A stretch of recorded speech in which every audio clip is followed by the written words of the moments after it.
अस्सलाम वालेकुम साथियों, आज अरवी गोश्त बनाने लगे हैं। तो कभी हमने पहले नहीं फ्रोज़न अरवी का इस्तेमाल किया और यहाँ पर कभी हमें मिली भी नहीं, लेकिन बारहा साथियों ने कहा कि उनको हम ये पकाना सिखलाएं। तो आलू गोश्त की तरह ही बनता है। अरवी मेनली दो तरह से बनाई जाती थी, जहाँ तक हमें याद है कि एक तो गोश्त में डाली जाती थी, शोरबा बनता था, और दो तरह का वो भी बनता था। एक गाढ़ा वाला बनता था और एक बिल्कुल रनी पतला शोरबा बना करता था, और दूसरी तरह से वो डाली जाती थी बैंगन के साथ। तो अरबी बैंगन बनाए जाते थे।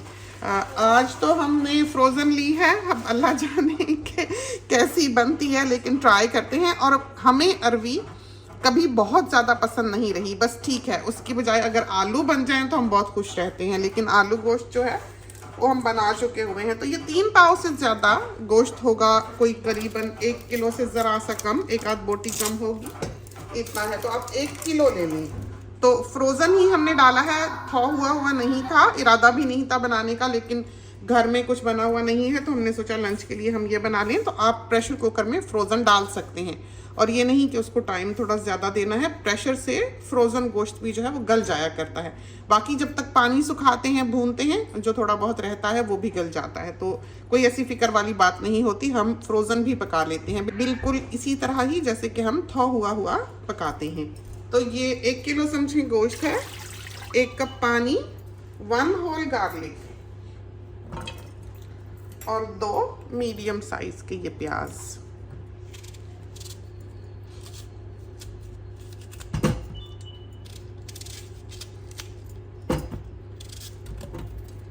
तो 4 टुकड़े भी बहुत हैं करके डालना, क्योंकि गल ही जाना है सारा कुछ बड़ा अच्छा। और ये हम डालते हैं 2 टोमेटोज, नमक मिर्च। तो टोमेटो काटने के बाद हम फ़ौरन हाथ धोते हैं। टोमेटो का जूस जो है उससे बर्निंग होने लग जाती है हमारी स्किन पे फ़ौरन, हमेशा से ही। तो फ़ौरन टमाटर काट के हम हाथ धोने जाते हैं, आपने देखा होगा। तो शोरबा बनाना है, और भुना भुना बनाना हो तो 1 चम्मच नमक काफ़ी होता है। शोरबा बनाना हो तो 1 1/3 काफ़ी होता है। फिर आपको उस पर और डालने की ज़रूरत नहीं होती, क्योंकि सब्ज़ी ने भी चूसना होता है। 1 टीस्पून फुल कोरिएंडर पाउडर, इसमें 1/3 जो है वो क्यूमिन पाउडर मिला हुआ है। 1/3 टीस्पून टर्मरिक पाउडर और 1 टीस्पून चिली पाउडर। तो चिली पाउडर में भी 3 हिस्से चिलीज हैं और 1 हिस्सा कश्मीरी चिली का मिला हुआ है, ताकि रंग अच्छा रहे, क्योंकि बाहर के ममालिक में बहुत अच्छी रंग वाली मिर्चें मुश्किल ही मिलती हैं। इसको अब हमने प्रेशर दे देना है। तो ये है अरवी फ्रोज़न जो हमने ली है। तो ऐसे नहीं काटते अरवी को। अरवी यूजुअली ऊपर से छील के लंबाई को काटी जाती है, इस तरह नहीं काटी जाती। प्रेशर नीचे हो गया है, खोल के देखते हैं। बिल्कुल ज़रा सा ही ये हिला होगा अभी तो आप सब जानते हैं कि हमें गला हुआ गोश्त, बहुत ज़्यादा गला हुआ पसंद नहीं है। तो हम डर के मारे जल्दी बंद कर देते हैं, खोल के गला लेते हैं जो रह जाए, लेकिन गोश्त घुल जाए फिर हम खाते नहीं। देखा आपने कितना अच्छा हो गया। तो कोई फ़र्क नहीं पड़ता है, चाहे आप फ्रोज़न डाल दें और चाहे आप थौ करके डालें।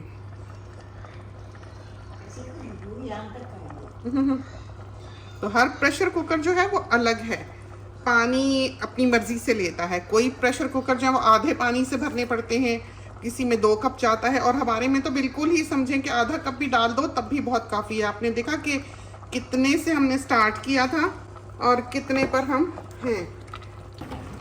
तो ये देखें, इसका काफ़ी हद तक पानी जो है गाढ़ा हो गया। इसमें कुकिंग ऑयल डालते हैं थोड़ा और ज़रा सा, बस तो हिलाते रहना है यहाँ तक कि तेल अलग हो जाए। तो ये बेस है, हर सालन की बेस ये है। अगर हम प्याज लाल करके डालते गोश्त तो अच्छा नहीं बनता, जायका बिल्कुल और हो जाता है अगर आप प्याज लाल करके गोश्त डालें उसमें। तो यहाँ पर हमें लगता है ये देखें बहुत अच्छा जो है भून गया, नीचे लगने लगा। तेल हमने कम डाला है तो इसलिए बहुत ज़्यादा ऐसे तैरता हुआ अभी दिखाई नहीं दे रहा है, लेकिन इससे ज़्यादा हमने नहीं भूनना है इसको। तो इसमें हमने पानी डाला इतना। तो ये हमने इसलिए किया है क्योंकि ज़रा इसको उबाला आ जाए तो हम इसमें से थोड़ा सा शोरबा निकाल लें। ये ना हो कोई बच्चा ना खाए अरवी तो मुश्किल बन जाए, इसलिए हमने थोड़ा सा सादा शोरबा निकाल लेना है इसमें से, और बाकी में फिर हमने अरवी डाल देनी है।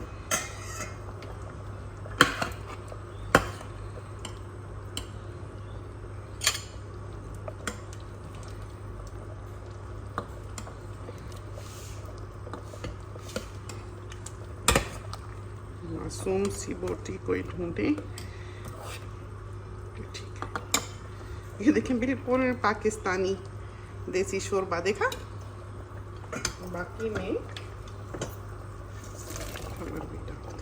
दोनों पैकेट हमने डाल दिए। इसको अब हम थोड़ा आंच मीडियम करके, प्रेशर नहीं देना है, खोलते हैं देखते हैं।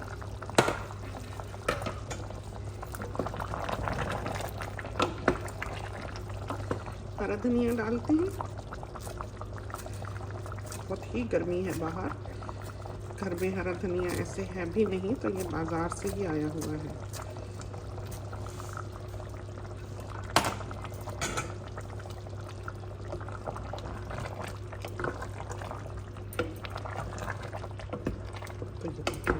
तो बहुत ज़्यादा पतला सालन भी नहीं है और बहुत ज़्यादा गाढ़ा भी नहीं है, तो रोटी के साथ खाने वाला। ये तो था हमारा अरवी गोश्त। तो जो हमने पहले कभी इस तरह फ्रोज़न से नहीं बनाया, बाहर के ममालिक में आके तो हमें कभी अरवी वैसे भी नहीं मिली। तो ये एक रूट है और तारो और कसावा वगैरह का ही बहन भाई है समझें।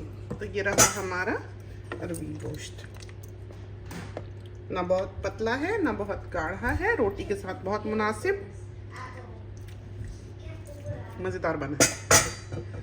और हकीकत तो ये है कि हमें असली अरवी का जायका ही भूल चुका हुआ है। तो जो भी होगा हम इसे खा लेंगे, मज़ेदार ही होगा। तो ट्राई कीजिए, खुदा करे कि ये रेसिपी जो है ये आपको पसंद आए और आपकी बहुत अच्छी तैयार हो। इसके साथ ही हमें इजाज़त दीजिए। अल्लाह हाफिज़।